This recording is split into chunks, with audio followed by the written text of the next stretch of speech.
सभी के लिए, मीडिया के माध्यम से जहाँ तक भी ये वीडियोस पहुँच रहे हैं, नौजवानों के लिए खास करके, कि याद रखिए कभी भी कोई भी आपको अगर गिराने की कोशिश करे, चाहे वो पॉलिटिकली हो या पर्सनली हो या किसी भी तरीके से हो, आप ये बात याद रखिए कि अपनी काबिलियत इतनी बढ़ाओ कि तुम्हें हराने के लिए कोशिश नहीं साजिश करनी पड़े।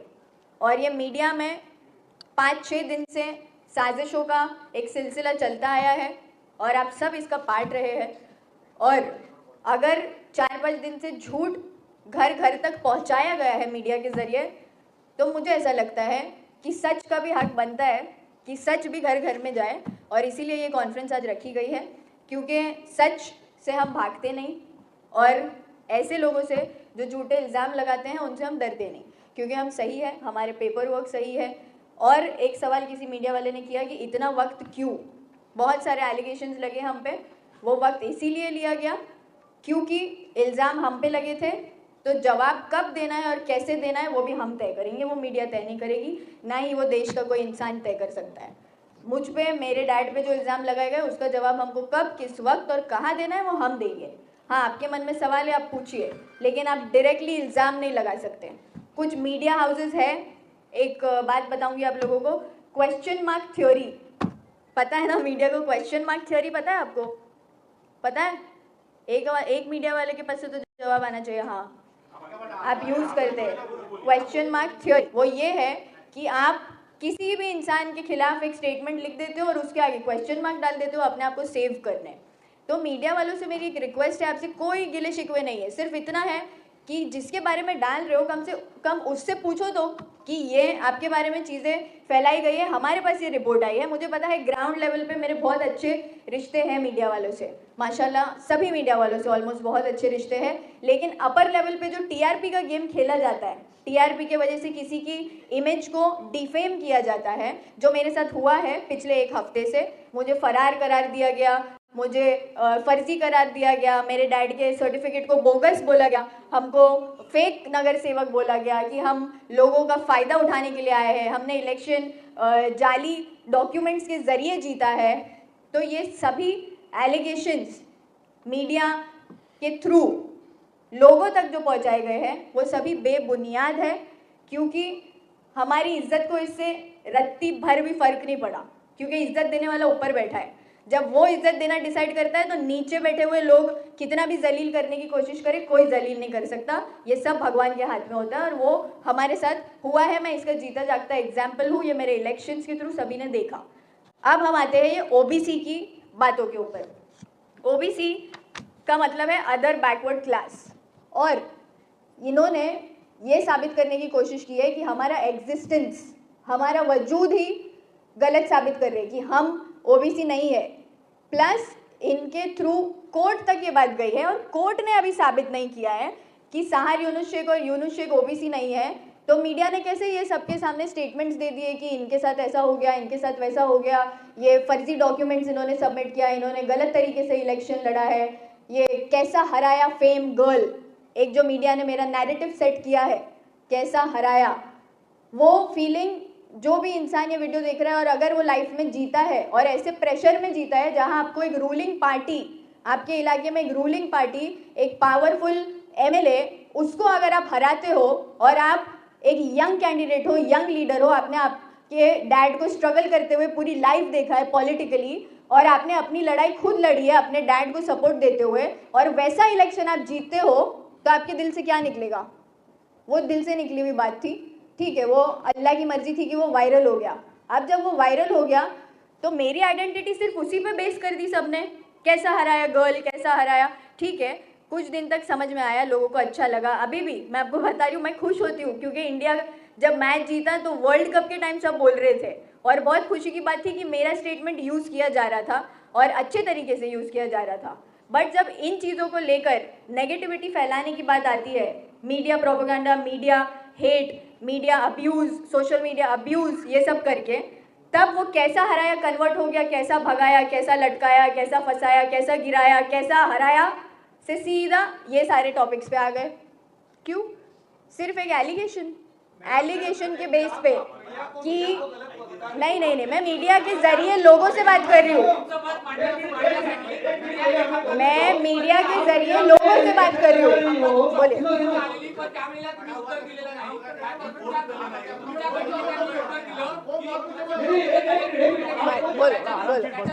बोलो बोलो बोलो।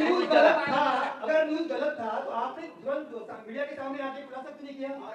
बोलो बोलो, एक मिनट, एक बोलो। देरी निकाल रही हो, आपकी पेंशन ना देरी, बराबर?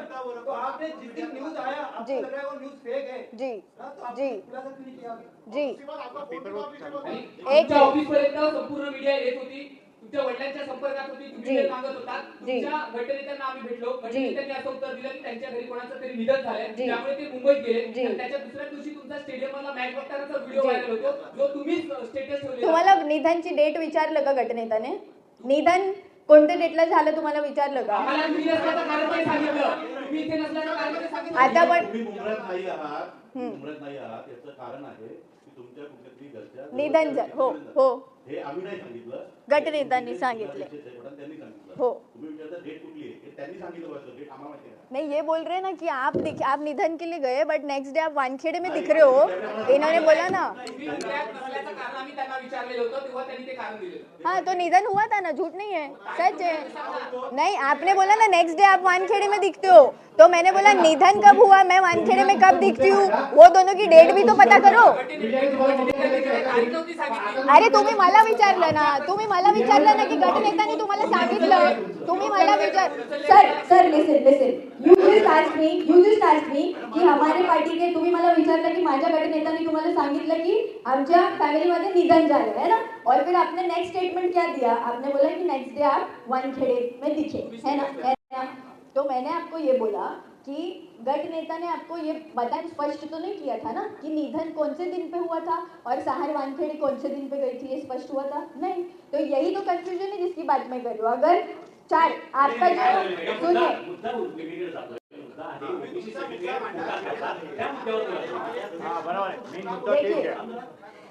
मेन मुद्दा बरोबर बोलतात ते आपलं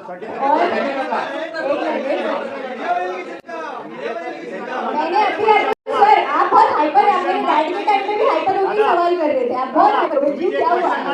ईशान पानी, इनको थोड़ा सा पानी दे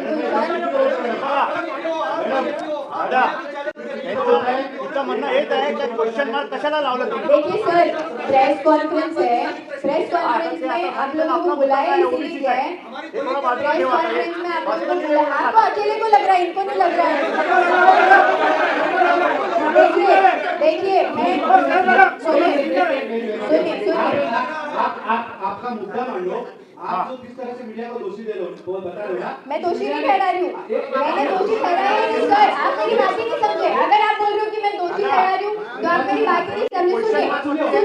सुनिए मैं बता रही हूँ क्योंकि मैंने कुछ मीडिया हाउसेस के खिलाफ केसेस भी डाले। एक मिनट, मुझे मेरी बात पूरी स्पष्ट करनी है, मुझे मेरी बात पूरी स्पष्ट तरीके से आपके सामने इसीलिए रखना जरूरी है। मैं जीरो से शुरुआत इसीलिए करके 100 पे पहुंच रही हूँ क्योंकि मैंने किसी मीडिया हाउसिंग के खिलाफ कंप्लेंट डाली है, डेफेमेशन केस डाला है जावेद सिद्दीकी, फराज सिद्दीकी, सुफियान खान और लोकमत के खिलाफ, जिन्होंने मुझे डिफेम करने की कोशिश करी है। मीडिया में झूठे एलिगेशंस लगाए गए, हम पे फेक डॉक्यूमेंट्स के एलिगेशंस लगाए गए और हमको झूठ और झूठा साबित किया गया, जिसकी वजह से हमको आपको ये बातें बताना जरूरी थी कि ये डेफेमेशन कहाँ से आ रहा है, क्योंकि आगे जाके लोग बोलेंगे कि इन्होंने मानहानि का केस कर दिया, ये कर दिया, उस पे से अलग स्ट्रैटेजी निकाल के हमको फिर किसी और तरीके से इल्जाम लगाने की हम पर कोशिश की जाएगी। इसीलिए मीडिया में जो कुछ भी मेरे खिलाफ चला है और जिससे मुझे तकलीफ हुई है, मेंटल टॉर्चर हुआ है, मेरे पे हैरेसमेंट हुआ है मेंटली, इन सभी